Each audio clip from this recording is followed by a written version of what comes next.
சில்வர்ல invest பண்ணணும்னா எந்த மாதிரி சார் இன்வெஸ்ட் பண்ணீங்க? சொல்றது ETF இருக்குன்ட்டு வேற எந்த மாதிரி சார் இருக்கு? ஃபிசிக்கல் சில்வர் இல்லைனா சில்வர் ETF ஆப்ஷன்ஸ். ம். சாவரன் கோல்ட் பாண்ட் மாதிரி இன்னும் வரல சில்வரில்.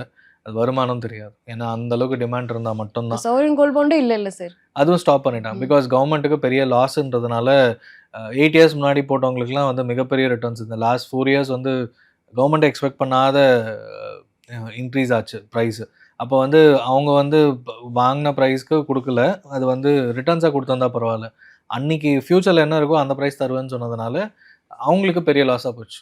₹1,00,000 வாங்கிட்டு ₹2,00,000 கொடுத்தாங்கன்னா யாராக இருந்தாலும் லாஸ். அதனால அது அப்படியே டெம்பரரியாக ஆல்மோஸ்ட் ஸ்டாப்டு. சில்வர் வந்து அந்த அளவுக்கு கொடுக்குமானா தெரியாது. ஏன்னா நமக்கு இது கோல்டோட ஹிஸ்ட்ரி இருக்குது. அது ஹெட்ஜிங் பர்பஸ், இன்வெஸ்ட்மெண்ட் பர்பஸ்னு வாங்குவாங்க.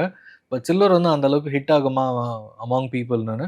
இன்னொன்று, கோல்டு இம்போர்ட் பண்ணும்போது டாலர்ஸில் வாங்கி அந்த டாலர்ஸ் பர்ச்சேஸ் பணம் வெளியில் போகுது. அண்ட் கோல்டை வந்து வெளிநாட்டிலேருந்து எடுத்துகிட்டு வரதுக்கு டேக்ஸ் இதெல்லாம் போட்டு குறைக்க பார்த்தாங்க. இந்த மாதிரி நிறைய ரீசன்ஸ்னால டாக்ஸேஷன் அப்புறமா இந்த மாதிரி விஷயங்கள்னால கோல்டு வந்து ப்ரைஸ் கண்ட்ரோல் பண்ணுறதுக்கு ட்ரை பண்ணாங்க.